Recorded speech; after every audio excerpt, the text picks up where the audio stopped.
hello. You guys hear me okay? All right. Thanks for being here last day of the conference and in the morning. I appreciate it.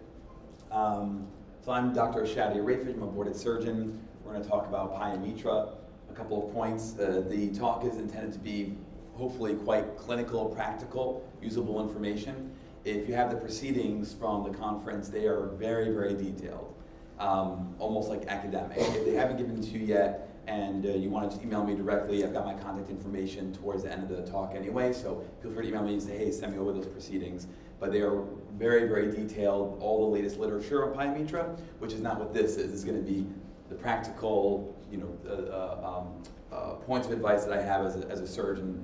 And I also welcome open discussion. So if you have any questions, any thoughts, anything you disagree with, or you have a different experience, please shout it out. Let me know. This is a very common disease, but despite how common it is, it also can be quite complex, and everybody has different experiences with it. So Pyometra, also known as cystic endometrial hyperplasia Pyometra complex. This is the newest terms in the literature that they're using to describe it, and this is supposed to describe to you the process of developing a Pyometra, trying to be a bit more representative of the spectrum of this disease as it progresses through its stages. So we'll go into more detail about that. A little bit about me. I graduated from Cornell University in 2006. I did my one-year internship in Boston at Angel. I then did 2 surgical internships and my residency at Long Island Veterinary Specialist. After that, I flew out west. I worked in Las Vegas for a bit, and then I operated 3 facilities on call 24/7 for United in Silicon Valley. That was for about a year. And then I transformed a overnight hospital into a 24/7 multi-specialty. I ran oncology, surgery, and internal medicine in Los Angeles about a year and a half. And currently I operate at Triage, which is a 24/7 video telehealth platform.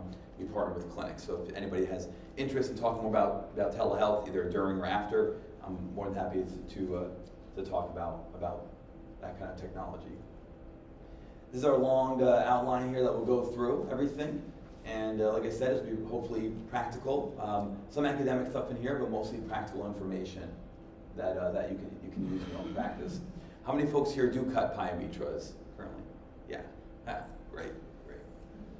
Yeah, figured, very common. So also known now as cystic endometrial hyperplasia Pyometra complex. The incidence 19 to 25% by 10 years of age in intact female dogs, obviously. And it makes up 19% of all intact female disease, and then you can see it from as early as 6 months all the way to 18 years. This is of course based on the literature, so there's a wide range. It's not there's no real age predilection to it according to the literature there. And typically, what you're looking for is dogs that are maybe somewhere in the middle of their late adulthood, let's say. And the big key thing is last estrus within about 6 to 8 weeks prior. And so whenever I've had interns and residents who are working up cases like this, the history taking is very important. You could have a Pyometra that shows up with only sort of non-specific signs, vomiting, diarrhea, maybe lethargy, anorexia, maybe no vaginal discharge. And so especially if you're an inexperienced doctor, if you notice that, she's an intact female, when's the last time she had a heat? And typically, within the past 2 months, would be the starting point for launching the what's going to become potentially a Pyometra. And most of these dogs are also nulliparous dogs. So that's your classic signalman. That's what you're looking for with them. But of course, we know the other reason why this is important too is PUPD, right, which has many differentials. And so if you have a dog with PUPD, intact female, then you ought to inquire. You also ought to inquire even if they are spayed. We've all probably seen dogs that were spayed, and you get the records, if there are any, and they're kind of sketchy or weird, and then you work them up and you find out they're actually intact. So things like that do happen as well. So as far as the pathophysiology goes with this disease, it is multifactorial. This is all based in the literature. Despite all of this, we don't know really what starts it. We know it's a hormonal disease, of course, that we know, but what initiates it? And so dietary has been talked about in the literature, maybe a genetic predisposition to certain breeds, maybe having an open cervix, like during postpartum changes, uterine changes like retained tissue. These things could all predispose to the condition. And a lot of this stuff is looking at you know, with like, particularly with diet, open cervix, and uterine changes like retained tissue, is are you cultivating an environment where bacteria would like to thrive? Whereas the hormonal part of it, sort of an internal thing, metabolic imbalance or normal, no imbalance, but the body's responding to hormones in an abnormal way, lowering the immune system, defenses, and then setting up the stage for pyometra. So the hormonal part, of course, is the whole story here, but what sets it off is depends on the case. It may not matter, of course, right? Because I mean, the treatment's probably going to be the same anyway. But it's good to think of it as a multifactorial, potentially multifactorial disease. And so this is where the new name comes from. It's not really that new anymore, but you may never have heard of it before this talk. So it's supposed to describe the pathophys in terms of the types, and this is supposed to be a progression. There's going to be overlap, of course. Type 1, you get cystic endometrial hyperplasia, so you get kind of like a bubbly lining to the tissue. Type 2, with a response to progesterone, the cervix relaxes. Type 3, you start getting plasma cells involved, and that's when you start seeing clinical signs. And then type 4, it's either open or closed, and it's typically a chronic endometritis. Then you have the subtypes here, A and B. A is open, B is closed, and there's your percentages for that. And of course, open is more common. But that's the idea behind this new name, is to reflect all these changes, because we've all seen cases where it's like borderline, is it a pyometra, is it a hydrometra, is it a mucometra, like, you know, all the other signs are there, the history makes sense, but the ultrasound or radiographs are not very like remarkable. They're not normal, but they're not like screaming pyometra, and so it may be that we're seeing a progression of the disease. And this is an important point that I want to make, because systemic inflammatory response syndrome for dogs and cats and people, we see this in many diseases, not just pyometra, but the reason why I have this slide up even is to remind ourselves that diseases like this are not localized to just the uterus. It's a systemic disease. It's going to affect the entire body, and we'll go through that in a bit. But if you're trying to be as thorough as possible and you have a dog that you suspect with a pyometra or any other disease, these parameters are generally speaking what we use to label them with SIRS. Again, it may not matter for what you do for the condition, it's maybe the same treatment, but just keep that in mind that it is considered a systemic disease. Oops. Okay. E. coli, of course, is most common. If the owner has finances for a culture, I do recommend culturing it. I want to know what bugs are in there, and then start antimicrobials post-operatively. Of course, a lot of us probably are starting it pre-operatively if they're really sick animals, but E. coli is going to be number one. And usually if you have more than one bacteria, E. coli is usually one of those bacteria as well. So this is by far the most common. So if pet owners are up for it financially, I will culture them, and actually I will even biopsy this, especially in older animals. Even if I don't see like a ovarian mass or a cervical mass or something, if they have the finances for it, and I'm going to remove it anyway, I would like to biopsy it, make sure nothing else is going on. But this is a reminder there's other bacteria that also can affect not just E. coli, but E. coli is the main one. And these are all the different reasons why these bacteria are nasty. They've got characteristics to them that make them potent to your body. So this is just for your knowledge base. So wow, you know, this is why we see a variety of clinical signs and a variety of stability with these pets when they come in. We've all seen the healthy, bouncing, happy pyo, and the ones that are like dying and everything in between. So the bacteria that are involved are going to affect multiple organs. Liver and kidney is going to be affected, immune system obviously. So again, keep in mind it's a systemic disease.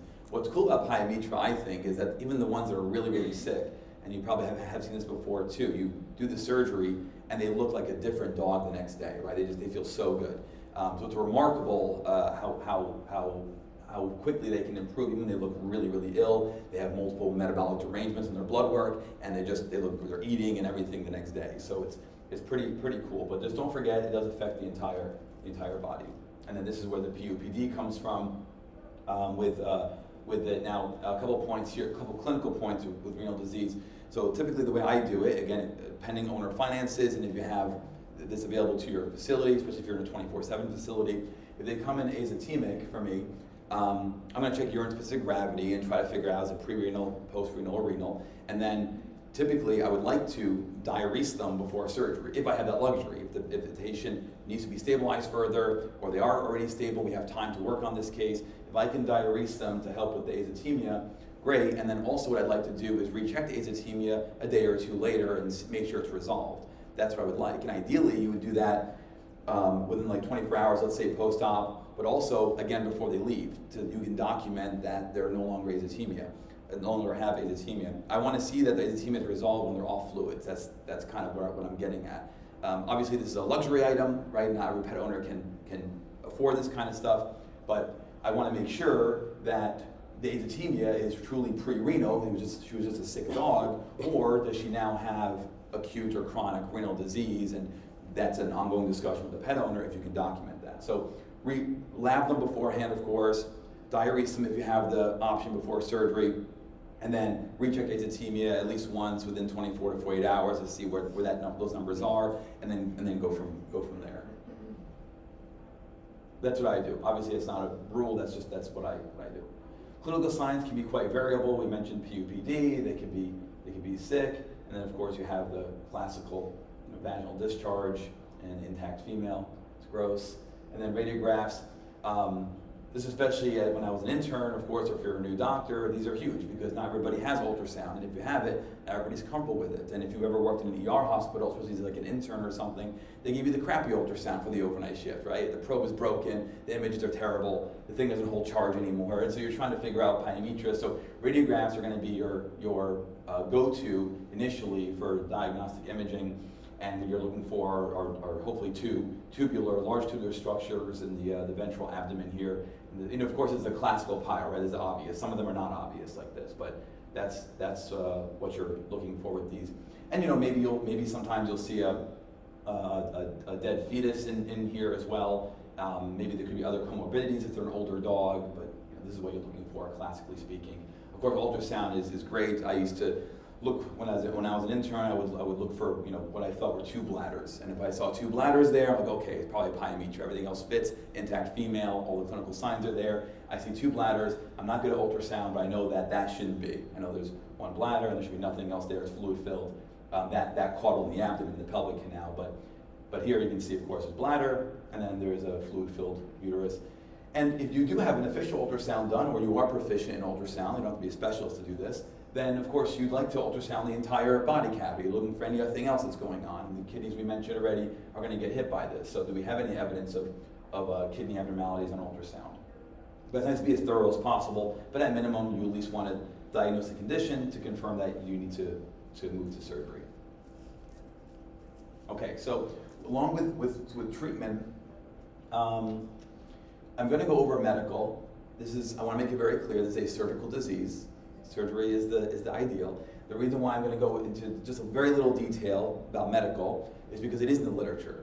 And we all know cases that they can't afford it, right? And a lot of times the folks that didn't spay their dogs are the ones who they're not going to pay for surgery, for thousands of dollars or whatever it is. Even some places are doing it for a few $100s, they're still not going to pay for it. So medical management is not outlandish. There is a place for it. And the proceedings do go into a lot of detail. There's tons of papers on it. I'm going to go through just some basic overview of them. But again, I want to stress that this is a surgical disease. If the owner will approve surgery and you can perform surgery at your facility or refer them to somebody that does the surgery, then yes, spay them, and that's the goal. But because it's in the literature, I want to make sure that you are aware of it. But I'm not saying this is the ideal. Surgery is the ideal. So if you're talking about medical management, and this is again based on the literature, because of course as a surgeon, I cut these cases, I'm not treating them medically. And if I am, it's usually with just like antibiotics and fingers crossed, right? I'm not going through hormonal therapies. So this is all from the literature. The ideal patient for medical management is they're valuable for breeding, they're healthy, they're young, they've got an open pyometra, and the kidney function is normal. There may be some other indications, like for example, maybe the dog is a poor anesthetic candidate, the owner can't afford it, maybe the owner doesn't want to do it for whatever reason, or maybe you're doing medical management as pre-operative stabilization, which of course I do all the time, right? So fluid therapy, antibiotics, whatever is needed for the pet, anti-nausea, antacids, whatever is needed to get them ready for surgery. That, of course, I'm a fan of. The rest of it, those are your criteria for if you're going to consider medical management. That would be probably maybe the ideal or most common scenario with them. Where you don't want to recommend or don't want to even entertain the idea of medical management ideally is if you have evidence of peritonitis, if they're febrile, so basically systemic inflammatory response syndrome, hypothermic, they have a closed cervix and they have concurrent diseases, you really ought to spay these dogs. I have done it where folks need some time to gather finances, so I'll send them home with antibiotics and maybe analgesia and GI meds or whatever, and then the hopes they're going to actually follow through with the surgery in like a week or something like that, whenever they can afford it. But whatever you can do to work with these folks to try and get them into the OR, that's the ideal. How many folks here have treated with using like hormonal therapies, interventions like that? Rarely, yeah. Okay, so the whole point of this slide, and again, the proceedings go into way more detail, is to show you how they categorize the outcomes with medical management. So you're looking for, is it successful or not? So does the Pyometra go away or not? Can they be bred again? And can they have recurrence for it as well? And so that's what they're looking for stats. The numbers aren't horrible for them, but of course it depends on case selection. And again, surgery is the ideal recommendation. But these are just some numbers to give you an idea that it's not that bad, and it's an option for these pets. And maybe this is what the pet owner needs to know. If you medically manage it and it's not successful, or it is, but then they're having trouble breeding, and now the dog is no longer available for breeding, then maybe they'll consider a spay in the future. Yes. Sorry.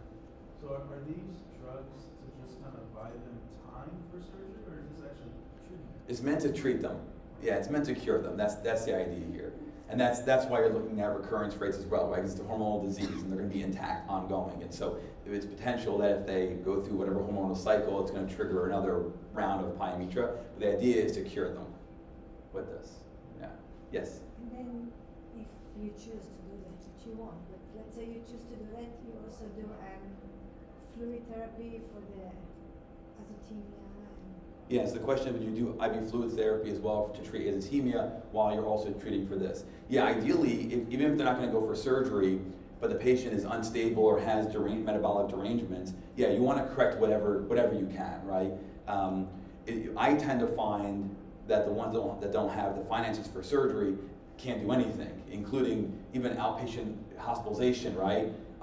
Things like sub-Q fluids, even they're not doing it, So that I find there's a huge dichotomy there. But yeah, you want to treat whatever abnormalities you find on the lab work. And IV fluids, of course, common antibiotics, and then anything else. Symptomatic treatment. Yes. Yeah. Was there another hand I saw? Okay. Yeah. And of course, there are going to be complications of medical management. You can have uterine rupture, inability to breed or well, peritonitis, septicemia, it could fail, and it could recur. And so those are just some of the complications you can see with medical management. And then surgery. So stabilization for surgery is going to be case dependent. You're going to tailor it to what the patient needs. Obviously, like I said, some come in healthy, some come in really sick, and then in between. So crystalloids, maybe colloids, depending. And then if you do have the ability for ECG and blood pressure, great. I tend to use these, blood pressure especially pre-op, post-op blood pressure, and then maybe ECG, just depending on the case itself.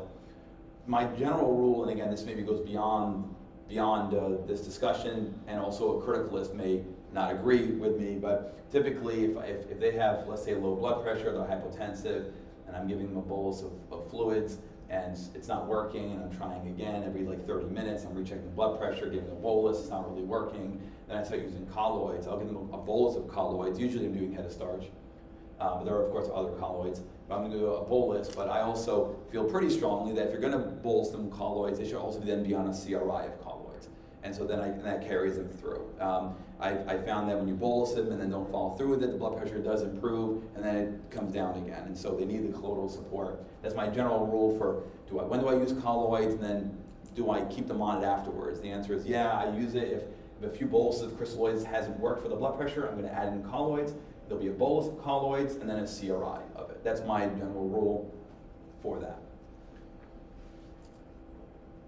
And then surgery techniques. So this is of course a spay. That's the entire procedure. Obviously, if you have a Pyometra, you're doing an open approach. I only mention these because there are many ways to perform a spay. These are normal, healthy reproductive organs. These are not Pyometra cases, right? So all this stuff is just to show you that there's a ton of ways to do spays. Here's an example of a laparoscopic spay. I've only done ovariohysterectomy. I've been part of total laparoscopic procedures, but I'm doing the spay. So, how many folks, out of curiosity, perform regular spays using other techniques like this, like prophylactic? Yeah, nobody. All right. Yeah, I know. Openness. It's easy and it's quick. You know, if you've done a lot of it, to me it's a no-brainer. But yeah, the studies try to show us that post-operative pain is lessened with these procedures, but you know, we typically send spays home the same day, and they seem to do pretty well. So I don't know how important it is, but I like that we keep trying new things to try and minimize patient discomfort and complications, all that stuff. And of course, surgery. So the big thing with surgery, of course, is that this tissue is going to be super friable. Has anybody here ever had a uterus rupture on you in surgery? Yeah, yeah. I have two. It's annoying. It's so annoying. Obviously, it's bad for the patient, but to clean that mess up, it takes forever. It sticks to everything. And so, you know, you want to be very, very careful when you're manipulating this. When you're going through the abdominal wall, especially if it's a very old dog, thin body wall, it's very easy to accidentally cut the uterus. So to be very, very gentle when you're going through the skin, the subcu, linea alba, because the pyometra may be right underneath there.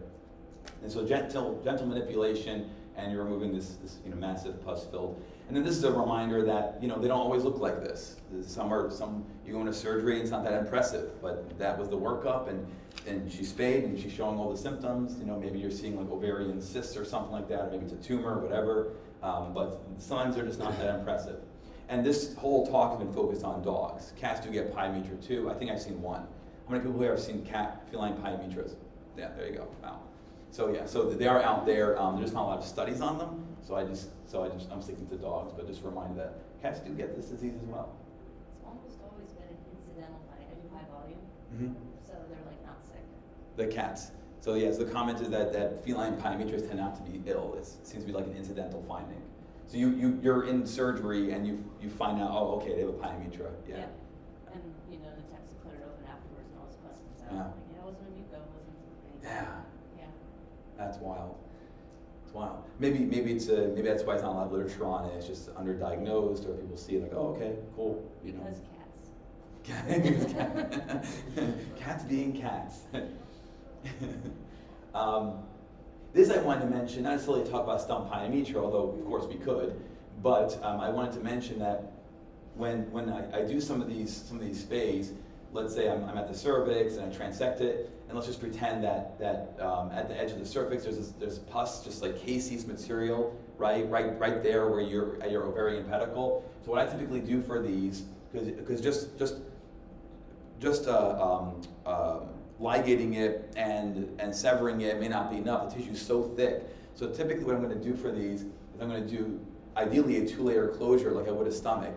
So a simple continuous, then an inverting pattern. And then what I'll do, if I can, if the omentum will reach, I'll grab omentum and pull it down caudally and actually suture that to the incision line as well. And so I do that not without any studies on that. That's just me thinking, you know what, this is literally a stump of infection, and if it starts leaking, I want the omentum at least to be there to try and help protect it. I haven't had any issues with it, knock on wood, but just maybe a little advice for you guys in case you see that. Sometimes these are so gross. They're such a thick stump that you have to treat it like a gastrotomy basically, and close it up. And then I attach omentum to it. Does anybody here have any advice for scenarios like that? Do you do anything differently if you have like this thick stalk with the yes? Sometimes some really bad ones. I had a 8-pound uterus. Last month. I'll get some dilute betadine and just have them flush it out, and then flush out the stump. Obviously, it's out of the abdomen, and I have it all packed off and everything, but I'll just flush it out, and then I oversew it. Nice. So you're flushing out with betadine in the lumen of the yeah. Oh, okay. And then when you close it, are you doing a 2-layer closure or single-layer closure? So what I've always done, maybe there's a better way, is I do a modified Miller's transfix, and then I literally just oversew the end of it. Yeah. So it's not necessarily a two-layer. Mhm. To my knowledge, I've only had one questionable stump biop. Yeah. But, yeah. Anyone else have other, thanks for contributing that. Anybody else have other perspectives on it? Yeah. And of course, if the tissue is super friable, then I'm only going to do one layer. Ideally, if I can, I'm going to try for two. Let's see. Okay. So yeah, so the surgeon in me gets, a bit spoiled. I have nice toys, right? I love ligature, the bipolar sealing device. I think it's phenomenal. Obviously, the tissue is too thick. Even the ligature won't do it, and you've got to do it with pedicle ligation. But and not all of these are going to work for a Pyometra, but it's great for these. If you do a lot of vascular surgery in your hospital, whether it's spays, splenectomies, things like that, and you think it makes sense financially for your practice, I love this stuff. I mean, it makes the surgery. It's like cheating in surgery. It's so easy. Saves so much time, especially if you're dealing with routine spay, large dog. Everybody hates those deep body cavities. Even though it's a spay, it's routine, but it's such a pain in the butt. And so if you're able to save yourself some anguish with a sealing device, great. If not, that's fine. You can go, suture method, which is here. But otherwise, you have things like hemoclips and LDS staplers that you can also use. And of course, as a surgeon, I tend to I have these usually available to me. A lot of times, as a surgeon, I get referred spays that are like high risk. Maybe they're really, really tiny, or they have multiple comorbidities or whatever else. I need the surgery to be quick for them. So this helps me get through that. How many folks here do have ligature and other vascular? Yeah. Okay. Yeah. A few. Yeah. That's great. Now this list of complications are spays in general, not necessarily Pyometras. There's a ton of literature on complications with spays. Obviously, it's a very, very common surgical procedure. So keep that in mind. But I just want to remind you, and there's more than this list. I just mentioned a bunch here. There's more. Just to remind you that all those spays are routine. It's outpatient. We're doing it with our eyes closed. There are potential complications. It's still abdominal surgery. It's still a big deal, even though it's fairly routine for a lot of us. So granuloma formation, tend to see more with non-absorbable. Fistula formation, same thing. The urethral sphincter mechanism incompetence. This, I always think, out of all of the complications, even being a surgeon, this is the most common one that I've seen. A lot of these dogs are on meds for this. Ovarian remnant syndrome / stump pyometra, neoplasia formation, low thyroid, incision complications. Maybe this is actually the most common. This might be second. And then peritonitis, ureteral trauma, pancreatitis, hemorrhage.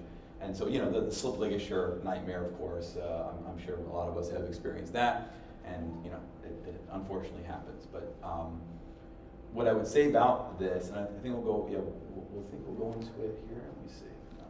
So let me talk about that actually. Oh, I will talk about it. Okay, good. I will talk about it because I think it's a shame that folks really try to avoid doing large dog spays, for your practice when you're perfectly capable and competent enough to do spays in general. We'll talk about some techniques for this because this is avoidable, of course. So mortality factors. Again, this is more academic perhaps. It's also in the proceedings. There's a bunch of different mortality factors. All these things can affect the prognosis. It may not matter for a lot of us or most of us because the treatment's the same anyway. You're going to try and stabilize them, get ready for surgery, cut them, and hopefully send them home feeling much better.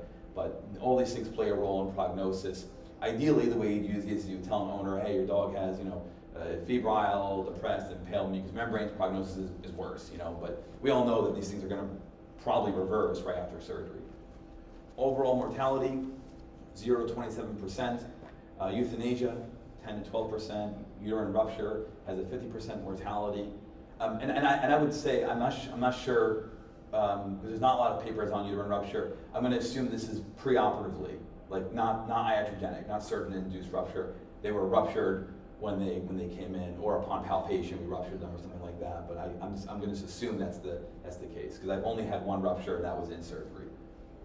Closed pyometras, sepsis 77%, open 51%. We all know, right? In general, the closed ones are the sicker animals. So key points I want to make here, and then we'll talk about the surgical aspect of it a bit more, maybe some pearls if you're not already doing this stuff. So remember, the name now is cystic endometrial hyperplasia Pyometra complex. That's what we're calling it for now. We'll see. The key point with the history is, besides PUPD, is that they've had a recent heat, or I would also add there may be a sketchy spay history, but anyway. And then sepsis and SIRS, it is systemic disease. Surgery is considered curative. I had mentioned before that if the owner wants to and they can afford it, culture and biopsy, not a requirement, of course. Of course, I'm going to push it more if I do see an abnormality like a mass or something like that, but it's more to be thorough, especially if they're an older pet, but not necessarily indicated. And then factors to consider with surgery. So how many folks here have Balfour retractors in their facility? Okay, a few. So way less than how many of you do the surgery. So Balfour retractors are huge. Unless you're fortunate enough to have an assistant in the OR scrubbed in with you, whether it be a tech, an assistant, a doctor, an intern, a resident, Balfours are great. They're gonna hold, they're self-retaining, so they're gonna hold the abdominal cavity open for you, and then it's having an assistant basically, and then you're free to use both hands to look through stuff. And so if you're dealing with a deep body cavity like a large dog spay, Balfours are massive. It's wonderful. And so maybe if you do a lot of space in your practice and you haven't played with Balfours before, I would encourage you to look into it. And it comes in different sizes. You probably only need like the large size, probably, because I imagine the small dogs aren't really a problem for you. So feel free to think about this if you haven't entertained the idea before, or have somebody scrub in, but we all know sometimes you can't have someone scrubbing with you, right? So Balfour retractors are really good for that. I have done it with small dogs. If I'm having a problem for some reason, I'll use self-retaining Gelpi retractors, and the sharp ones ideally, and I'll put two in the abdomen, one of course cranial aspect, one caudal aspect, and those are for small dogs, and that's kind of like a ghetto way of using a Balfour, or acting like a Balfour retractor, but that's also a possibility too. But yeah, huge fan of that, and that way your hands are free to manipulate tissues. Post-op care. So we talked about monitoring ECG, blood pressure, antimicrobials, and now typically for antimicrobials, I'm going to have them on Unison IV, and then once they're eating, I'm going to have them on Clavamox. Do folks here use different antibiotics for post-op pyos? I mean, I've done Unison, but also Ventral. Ventral? For E. coli. Mm-hmm. Mm-hmm. Yeah. Is there something better? Yeah, well, so I didn't find anything in the literature regarding it. So I'm just, my own experience, I use Clavamox, or Unison and Clavamox, but yeah, I mean, it'd be nice if you had a culture, of course, you'd go based on that ideally, but yeah, I don't know what the ideal is. It's just, this one, I want to see what other people think too. Anybody else have any other antibiotics you use for this? Yeah, if they're like septic, oh, go ahead. I was just gonna say, our surgeon does cultures on pretty much everything, and E. coli is the main one, but even with the other bacteria agents that come back, most of them sensitive to Clavamox, so that's pretty much the To go to, yeah. Yeah, and there's one thing I will add though is the ones who are really sick, like I think they're septic or whatever else, I will do Ventral Unison or Unison Flagyl. I'll combine them to get more broad spectrum for sure until they're eating well. And typically, if they're going to start eating well and they're feeling better, I probably just send them home on Clavamox, but it depends on the case. But then don't forget, of course, analgesia, and then general post-op care. Any patient, whether it's a hemoabdomen, a pyometra, a GDV, they're prone to coagulopathies, they're prone to bronchopneumonia, they may be older dogs with other issues, kidney disease may have been pre-existing or is now there because of this, and so you want to be able to tailor your post-op care to that patient. There are plenty of dogs that can probably go home the same day or the next day, and there are some that are much sicker, but keep those things in mind for monitoring post-operatively. And if you do think it's a patient that has sepsis or some permutation of it, have your staff wear gloves when they handle the patient. You don't want the bacteria from our skin transmitted to the patient, so wear gloves when you handle these animals because they're going to be immunocompromised for a bit until they can bounce back from surgery. Those are just some key ideas there. Concurrent mammary gland tumors. So, we all had this situation where you're doing an emergency surgery and they're like, by the way, can you do the dental or whatever at the same time? And so, and mammary gland tumors, of course, a lot of them, they are hormonally triggered. And so you have a pyometra, which is hormonally, and then, of course, if it's an older animal, has had time to develop mammary gland tumors, benign or malignant, they have them. and maybe one or multiple. And so the pet owner will say, while you're in there, can you fix the thing? So my discussion with pet owners regarding concurrent, maybe more elective procedures is I have the right to abandon that ship if I choose to, meaning the Pyometra is first priority. If the Pyometra goes really well and the patient's doing really well, then I'll play around with the selective stuff. If not, I'm gonna abort. I'm not doing it. And I get them to acknowledge that, at least verbally with me, understanding that, and then I'll say if I do have to abort, it's nice to do this later on then, right? Like maybe 2 to 4 weeks post-op, let's tackle these. Usually this decision, of course, is financially driven, right? It is better for the patient. You want to minimize anesthetic episodes, but usually it's financial. Like, if you're going to do it anyway, let's do it all. And so, whether they come back to you to have these removed or not, I don't know. But our priority in this situation is save a life. And so the Pyometra comes first, and I'll do elective stuff after that if need be, if the patient's tolerating it and the anesthesia is going well. And then, of course, I'm going to biopsy these if they, that's strongly recommended that we biopsy the tumors. And then prioritization of client finances. I don't ever want to give the idea that you have to do everything or it's nothing, because the alternative is euthanasia or they die. And so whatever we can do to save these animals. So if you have a sick Pyometra and all they can afford is this much money and that's as much, and you can make surgery happen and you don't have anything else, blood work and whatever else, sure. It's a life-saving measure. We know the prognosis is great for these dogs, and the alternative is going to be end of life. So, although I'm talking about all this stuff that we can do, making sure that we try to be realistic about the fact that spectrum of care, especially nowadays, a lot of conversation about that you tailor it to whatever the client is able and willing to do. So, we all know this, but it's important to remember that there's a spectrum of this stuff. Yeah. And that's what I have. Any questions you have, I'm happy to answer. This is all my social media. This video will be uploaded to my YouTube as well. So in a couple of weeks I'll have it uploaded. And this is my email if anyone wants to get a hold of me otherwise, if you want the proceedings or anything. But yeah, any questions? I don't know if you or anybody else has kind of came across this, but I feel like a lot of our post-op items have like a persistent low temperature. Mm-hmm. And it can last for days. Like sometimes we have dogs hospitalized in ICU time with a temperature of 95, despite us doing external DMT support. I don't know if you've encountered that or if there's some pathophysiology behind that or whatever. I haven't seen that trend. Have others seen that trend? Yeah. What are I your? haven't had one that lasted for days, but it took like a day or 36 hours to get Come back up. I just kind of figured it was absurd, but please Yeah. tell me. Yeah, because our clinic is emergency based, and so we basically see the pilot at least once a day. Yeah. So we Wow. hospitalize a lot, and I literally have seen that trend recently, and I'm all like, oh, it's just a post-op pile, just make sure she's covered, but looking for vets every hour. And I'm going to assume that it's not a device malfunction, right? You're using the same thermometer on other animals and it's fine. Okay, yeah. Yeah, so although I haven't seen that, my first thought is SIRS related or sepsis related, vasoconstriction in the sympathetic nervous system. That's my thought. Obviously, it's an easier thing to elaborate on if they have like concurrent cardiovascular disease, other conditions. Otherwise, I'm thinking it's a sustained vasoconstriction from their body trying to compensate from low grade or severe shock in the process. That's my thought. I am surprised that it would take that long to bounce back. I don't know, because if you're seeing that many, it's not like you're missing some other diagnosis at the same time. So I don't know why it would last that long, but that's my thought is probably vasoconstriction. I'm thinking, yeah, that would be my guess. Yeah. I wonder how aggressive are you with fluid therapy? Like, because maybe getting them, getting their cardiovascular function a push. It's not just minor cases. Yeah.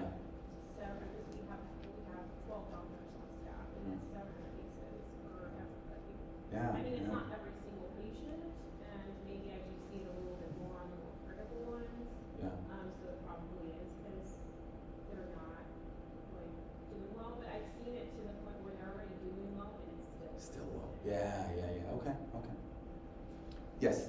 So worst case scenario, you're not in a great clinic, you open it up and it has ruptured and all you've got is fluids with no suction, like what would be, Yeah. what So would you do? So the question is, if you have the dog open, you take out the uterus and it ruptures in the abdomen, and you have fluids, but you don't have suction, what do? You do the best you can. So do you have lap sponges? Yeah, so if you can soak a bunch of lap sponges, instead of maybe pouring fluids in the abdomen, maybe you can soak some lap sponges and gently try and, I don't want to say debride, but you're trying to scrape off the material. That'd be my thought. Otherwise, if you have to use lavage, because it's a mess, I would lavage the abdomen, take your lap sponges, and just start dabbing. Dab, dab, dab, and try to soak up the fluids. Because I've done surgery in clinics like hemoabdomens, for example, where I have a blood-filled abdomen and they have no suction. And so now I'm working in this pool of blood and I'm trying to push the dog's abdomen so the fluid falls down to the trash can. It's a mess. It's disgusting. It's horrible, but it's, we're saving a life, and that's what they can do. So you can try and soak it up with lap sponges. You can try and push the gutters and have the fluid pour out the sides. Not great, but or you can if you have a trough table, if you lower one of the edges, you can tilt the patient, have again keep all the organs in, and have the fluid come out. Those are probably some options. Anyone else have any other creative ideas for that scenario? It's still worth lavaging. I still would do it. And really whatever fluid you don't remove is going to get reabsorbed anyway by the patient. But yes. I've just had some hemoabdomens from space where I had to take, they were sterile, but I had the assistants give me 16-ounce syringes, and I just started sucking. Yeah. Yeah, using syringes, yeah. I've tried that for hemoabdomens, and I keep getting omentum stuck in there and clots, but yeah, it may work better for this scenario since you don't have clots per se, you just have the fluid. And there was somebody else who had a hand raised? Yes? What about a ventral lavage? Oh, I have not done that. We Oh. do that a lot, where we'll put, I think it's a mil of the 100 milligram ventral or bag of fluids, and then just use that for lavage. Gentamicin. Gentamicin? Have you, or you're asking? That's what we're doing. Yeah? Okay. Yeah. Do you choose Ventral because of the E. coli? Yeah. How much are you putting in? Bag of A mil of 100 milligram, Thank you. so a liter of fluids, yeah. I'm gonna text myself that to. Remember? Yeah. Thank you. Yeah, and I've not heard that before. Nor did any studies come up on it, but it's great. Is there an option to suck the pus before you start cutting? Oh, is there an option to suck the pus before you start? It's almost like doing a cystocentesis, but of the uterus. If it's very tight. I'm gonna guess that's not going to work because this material is it's like cottage cheese. I imagine it's not going to work, and then now you have a defect. Plus, you have to manipulate it to remove it anyway. So I'm not sure I would advise that part of it. Yeah. Yes. Do you ever consider using an en bloc resection versus a traditional spay? En bloc resection meaning. I might be using the wrong terms, like where you clip everything, just get the uterus out. Because Oh. we'll do that in those situations where I think they're going to explode. Yeah, absolutely. In fact, if I have a C-section, I'm trying to save these puppies, that's what I do. I'll ligate pedicle, cut it, hand it off, and then have them open the uterus and take the puppies out, and then I can work on the pedicles now and clean it up. So absolutely, yeah. The question is, would you ever, and you're right, it is en bloc resection, right. So the question is, would you ever just, when you go in there, a clamp the pedicles, sever it, remove the organ, and then you can go back in and fix up your ligatures. And yeah, absolutely, I definitely have done that before. Every place I do that, they think I'm crazy, and I'm like, God, I feel old. It's like I swear. No, I think it's great. Anything you can do to get that infection out as quickly as possible, especially if the patient is unstable, you couldn't stabilize them pre-op for whatever reason, and even intra-op the dog is having issues, I'm all for it. That's what we'll do. It look like if I touch Yeah. them, they're going to explode. Yeah. And then of course, don't be afraid to big incisions, long incisions, and have an assistant or a Balfour in there to help. So for those slipped knots, what are your pearls? Yeah. So slip knot. So you know that the pedicle is coming somewhere from the kidneys, right? It's originating from that area, caudal to the kidneys on both sides, and so that's going to be your first place you're going to look. If you're going to search for a hemoabdomen, because of a post-op spay hemoabdomen, you need to have at least an assistant in there, probably an assistant and Balfours in there. So the Balfours open up the abdomen, your assistant is pushing all the organs on pick a side, doesn't matter, pushing into to the midline, and then hopefully as a surgeon you can now see the kidney, and that's theoretically you want to see that pumping vessel, and then of course try to grab it and then ligate it, and then just do the same thing for the other side. Obviously, the right side is going to be maybe a bit more difficult because it's more cranial than the left side, but that's what you do. Valve 4, have an assistant in there, push everything over, and then start looking. Ideally, you'd have suction going at the same time, right, to help with your, but maybe you don't, maybe the bleeding is happening so quickly you can't even keep up with it, in which case lap sponge, try and put pressure on it, and then slowly kind of like peek underneath and see if you can find a vessel that you can grab. It may also be that the vessel that you do grab is so friable, right? And so that's where those nice toys come into play. If I can at least just see it and then place a hemoclip there and let it go and take a look, then that avoids me having to try and like place a suture around it, and I'm holding with thumb forceps, it's friable, it's kind of falling apart. And so, otherwise if you have to do it that way, maybe a hemostat to clamp the edge of it and have your assistant hold up the hemostat straight but not too much tension, and then you can circle the vessel. Anyone else have other ideas with that? Yes? Oh, something else. Any other thoughts on hemoabdomen? That's how I typically will tackle them. My natural retractors, the duodenum. Yes, But yes. yeah, any specific knot you like to prevent that? Oh no, I don't have one. I teach the suture lab here, and the modified Millers, the Millers now seem to be like #1 on everybody's list. I like transfixation. I'll use a transfixation suture, and then I'll have a circumferential just in case, the backup plan. But ideally I'm going to be doing transfixations. If I'm not using like ligature or something like that, I'm doing transfixation. That's my go-to. Yeah, and that's purely for no other reason other than that's just how I was taught. That's why I did it. But there's many good ways to do it. Yes, sir. Legal question. Mm-hmm. And you're all people, abandon, Caucasian, 3 weeks, Pyometra, vomiting, azotemia, white blood cells over 50, and they only want antibiotics. They want antibiotics? They only want to do antibiotics. Mm-hmm. What's the legal standard? Yeah, so we know that 80% or more of our medical board issues are due to poor medical record documentation, right? That's a fact. And that includes the client communication. And so I'm totally okay giving antibiotics for that patient because I'd rather do that than euthanize them. Maybe there's a chance it's going to work, but I'm going to document in the record, strongly recommended surgery, owner declined due to financial reasons or whatever. They requested antibiotics. I approved it, but also with the caveat of here are all the potential complications that could occur from just medical management like this. But even if the dog is vomiting? Oh yeah. Yep, I've done it before, yeah. I'm not saying, I don't know if it works, these people have horrible compliance, I don't know. But if it's between that and doing nothing, I'm going to do it. But in order to protect ourselves, right, with your question, I'm going to document the medical record that my recommendations were this, they declined it, I warned them, and I did this as a Hail Mary, a salvage procedure, what have you. You could, of course, have them use over-the-counter antacids at home. If finances are the problem in this scenario, you give them antibiotics and say, go to the CVS, buy some famotidine for the vomiting, do an MPO type of diet or bland diet or whatever it is, and try and tackle vomiting that way. But my point is the medical record. Clearly documented that you recommended this, you warned them. Now you can also say, I'm not giving it to you. You're allowed to refuse services. Actually, I did that and I got a letter from the board.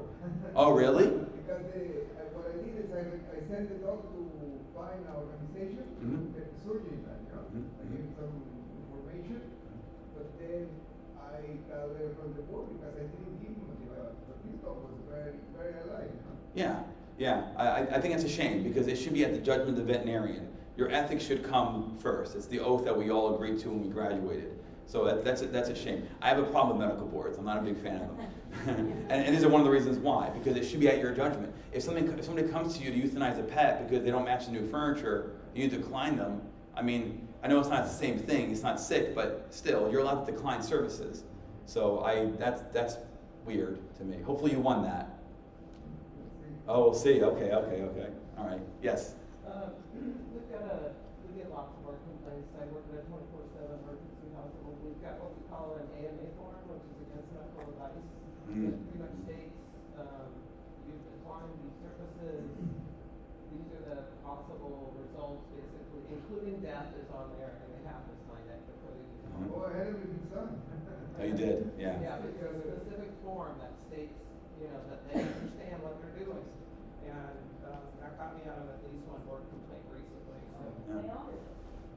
The board honored the AMA. Yes, they did, because Wow. it's a legal form, and it's Okay. like, you know, Okay. it Because states my right sister's there an that attorney, you and- decline what I'm telling you Yeah. needs to be done to your animals, so, including ethics on there. Yeah. You know, Yeah, 'cause I do for that. outcomes will, you know, I I do don't know that exactly too. what it says, but Yeah. it says, you know, the outcome may not be good, including your pet may die. Yeah. It's very blunt and very Yeah. specific.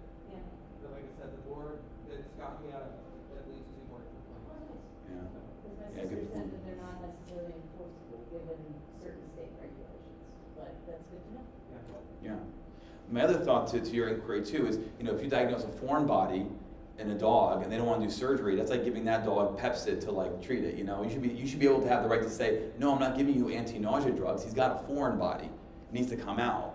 Anti-nausea is it's pointless, you know, and so you should be able to make that judgment. I hope you win it. It sounds like yeah, with adequate documentation, you should be able to. Paperwork, I gave the options. Thank you. Nausea, surgery, you know. Yeah, and yeah. Since the dog go find an organization, get somebody, you know, actually he found an organization like 3 weeks later, the dog was still alive. Yeah, But yeah. he got a little report, you know. Well, the fact that you have that follow-up shows you made the right decision, perhaps, you know? You know, you can say, look, and the dog's alive 3 weeks later and then get surgery, you know? That's dumb. Hopefully you can get rid of it. Anybody else? Any other questions, comments, concerns?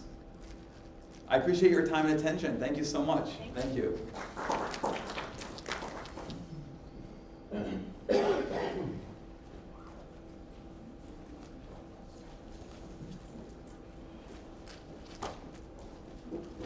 So you prefer the transfixations because that's your comfort level, not? That's just my comfort level.